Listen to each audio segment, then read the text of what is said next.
Boulevard Montmartre, morning, gray weather, 1897. Paris. The city of light, of revolutions, of fleeting moments. But in 1897, Camille Pissarro painted it not in sunshine, but in subdued grays, the Boulevard Montmartre, morning, gray weather.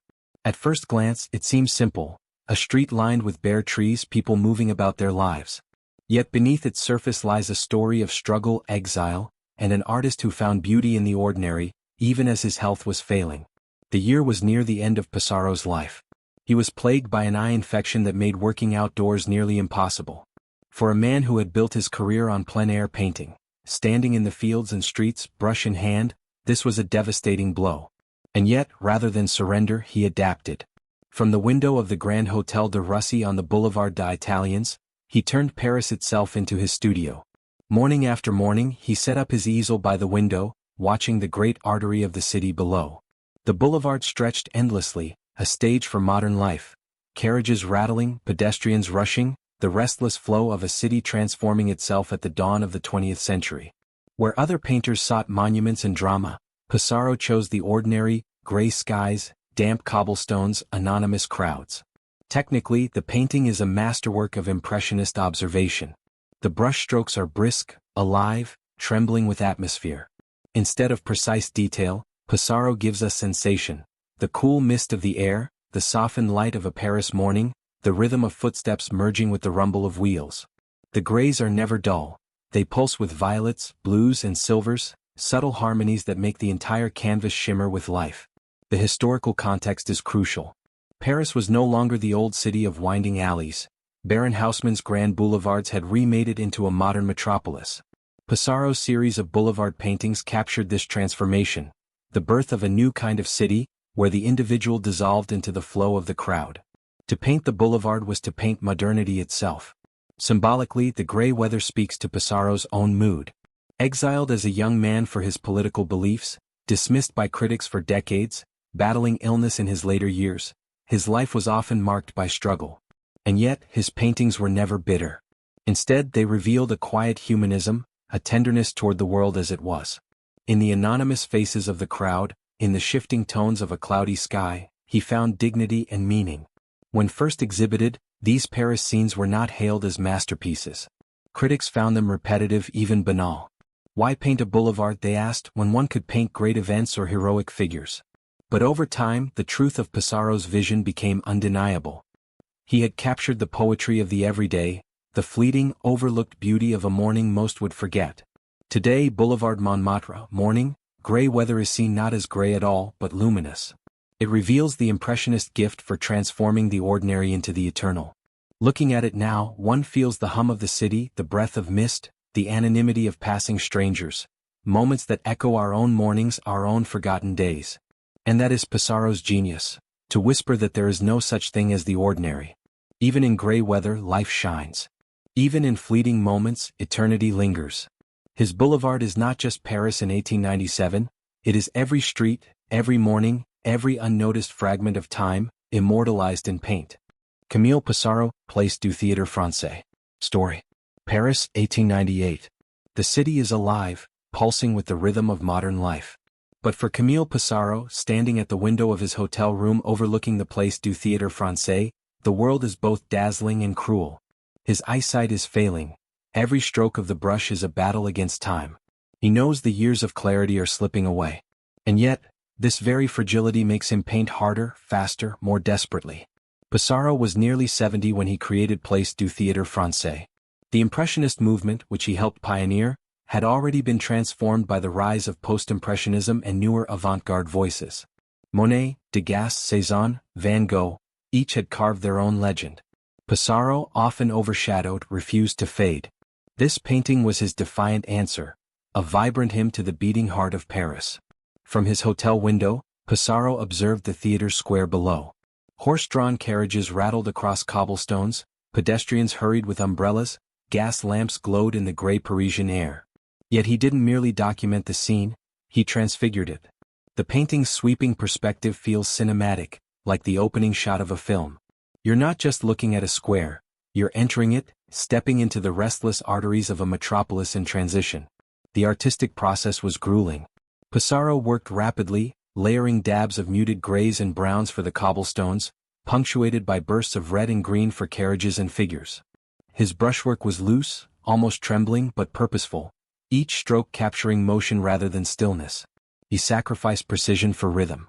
The canvas became a living organism, vibrating with footsteps, wheels, and voices. Why this urgency? Because Pissarro was racing against his own mortality. Chronic eye infections made it nearly impossible for him to paint outdoors in cold air. Instead, he painted from hotel windows, trapped behind glass yet still reaching for the chaos of the streets. Some critics mocked him, saying these window paintings lacked intimacy. But in truth, they radiated a grander vision, the pulse of modernity itself. The late 19th century was a time of upheaval. Paris was reinventing itself, electric lights replacing gas lamps, wide boulevards replacing medieval alleys. The Place du Théâtre Français was a stage where the new century announced itself. Pissarro wasn't just painting scenery, he was recording the transformation of civilization. Look closer, the figures in the crowd are faceless, almost anonymous. They dissolve into brushstrokes, merging with one another. This wasn't carelessness, this was philosophy. Pissarro believed the individual was less important than the collective energy of the city. The crowd itself became the protagonist, the true subject of his art. Symbolically, the painting is haunted by dualities. The gray weather suggests melancholy, the weight of time pressing down. Yet within the gloom, bright accents, splashes of carriage red, flashes of green trees, hint at resilience and joy. It's as though Pissarro is whispering, even in the fog, life surges forward, unstoppable. When the painting was first exhibited, reception was mixed. Some praised its vitality, its boldness in capturing the restless city. Others dismissed it as chaotic, unfinished, even sloppy. Pissarro, used to rejection his whole career, remained undeterred. He knew the critics were blind to the truth, that life itself is never polished, never neat, it is fragmented, blurred, fleeting. Over time, Place du Théâtre Français grew in stature. Today, art historians see it as a crucial work of Pissarro's late career, evidence of his undimmed passion and modern vision. It foreshadowed movements to come, Fauvism, Expressionism, even abstraction, by daring to portray not objects but energy, not forms but motion. And there is a haunting undertone. Standing before the painting today, you can almost hear Pissarro's unspoken farewell. A man losing his sight, yet determined to capture the world's brightness before darkness claimed him. Every blurred figure, every streak of gray light, carries his urgency. Perhaps that is the ultimate legacy of this canvas. Not just Paris, not just a square, but the eternal struggle of an artist who painted against time, against blindness, against death itself. The crowd moves on. The carriages fade into history. But Pissarro's vision remains, forever alive, forever restless, forever shimmering in the gray Parisian air. Camille Pissarro, The Harvest of Hay in Éragny. Story. Éragny, summer of 1901. The air is heavy with the scent of freshly cut grass, and the hum of cicadas drifts lazily over the French countryside. But Camille Pissarro, seated in front of his easel, is anything but lazy. His hand trembles slightly, his eyes strain against the afternoon glare, yet his brush moves with tireless devotion. Before him lies a scene that to most would appear ordinary, peasants gathering hay under the golden sun. But for Pissarro, it is nothing less than the poetry of life itself. At first glance, the harvest of hay in Éragny feels simple, almost pastoral. But beneath its calm surface lies the story of an artist's lifelong philosophy, his rebellion against the industrial age, and his yearning to elevate the dignity of ordinary labor.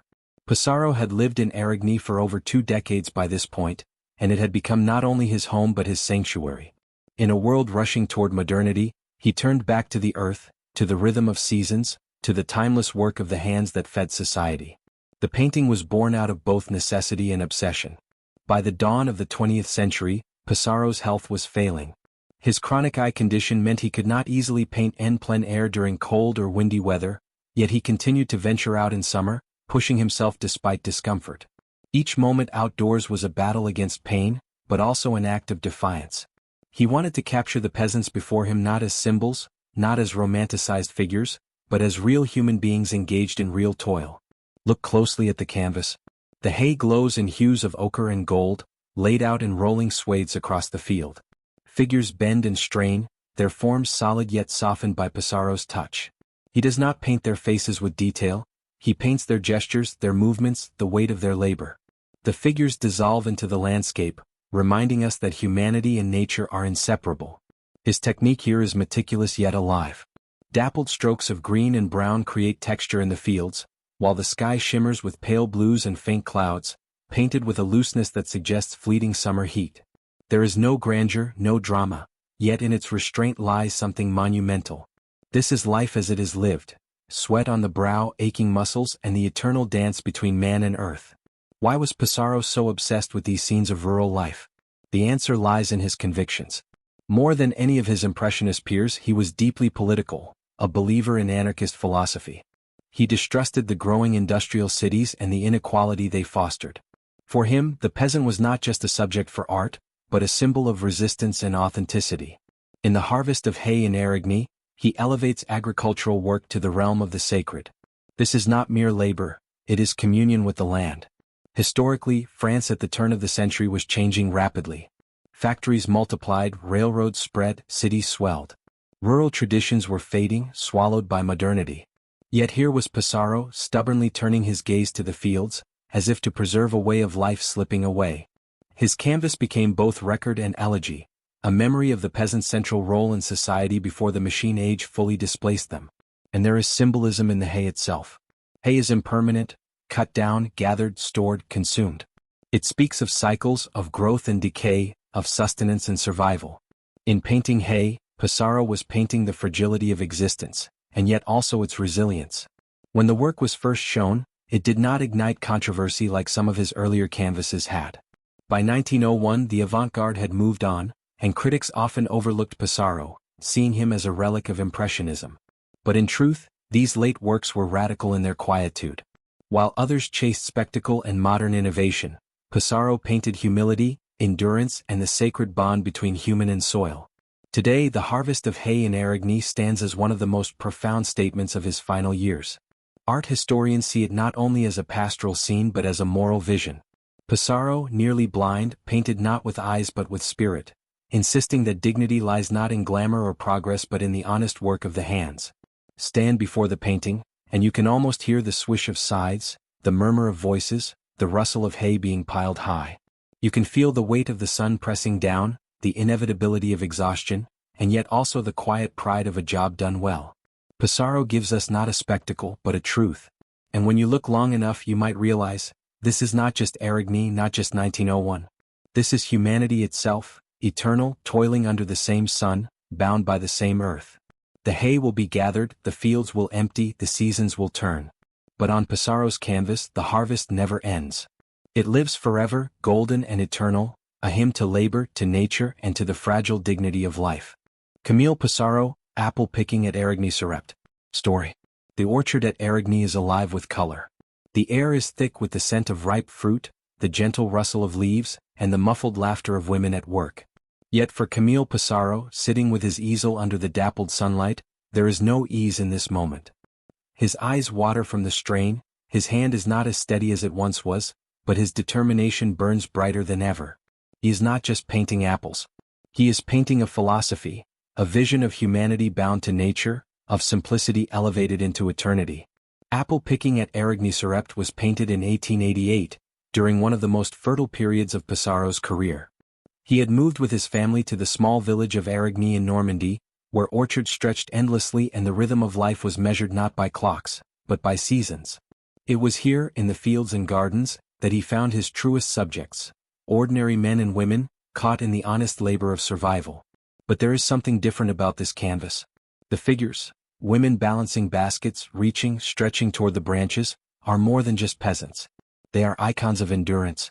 Each gesture feels monumental, though performed in silence and obscurity. Pissarro does not show us their faces in detail. Instead, he gives us their posture, the weight of their movements. They are anonymous, yet universal, timeless archetypes of labor and resilience. The creation of this painting came at a moment of transition. By 1888, Impressionism was already fracturing. Younger artists like Gauguin and Van Gogh were turning toward symbolism, toward the subjective and the mystical. Pissarro himself was experimenting, influenced by Georges Seurat and Paul Signac. In Apple Picking at Éragny, one can see hints of neo-impressionism, tighter brushstrokes, careful placement of color, a sensitivity to structure. Yet Pissarro's humanity remained at the center. He was incapable of turning laborers into abstractions. For him, art had to preserve the dignity of real life. Look at the orchard. The trees arch overhead, their leaves flecked with yellows, greens and browns, painted in vibrating strokes that shimmer with sunlight. The apples themselves gleam like drops of fire, scattered jewels against the foliage. The women, bent slightly forward, form a rhythmic pattern across the canvas. Their dresses echo the tones of earth and grass, binding them visually to the land. It is not a scene of indulgence or wealth, it is a ritual of survival, elevated into a visual symphony. Symbolically, the apples hold weight far beyond their surface. Apples are fruit of sustenance but also of myth, symbols of temptation, knowledge, and the cycle of seasons. In Pissarro's hands they become something more intimate, symbols of labor rewarded, of the harvest that sustains families through the cold months. Each apple is a fragment of hope, carried in baskets that grow heavier as the painting seems to progress. The act of picking, too, is symbolic. These women are not passive muses as in so much of 19th century art. They are active agents engaged in effort, stretching their bodies upward toward sustenance. In this way, Pissarro defies the conventions of both academic painting and even much of Impressionism, which often showed women as decorative presences rather than workers. He restores to them their agency and their power. Historically, France in the late 19th century was undergoing profound changes.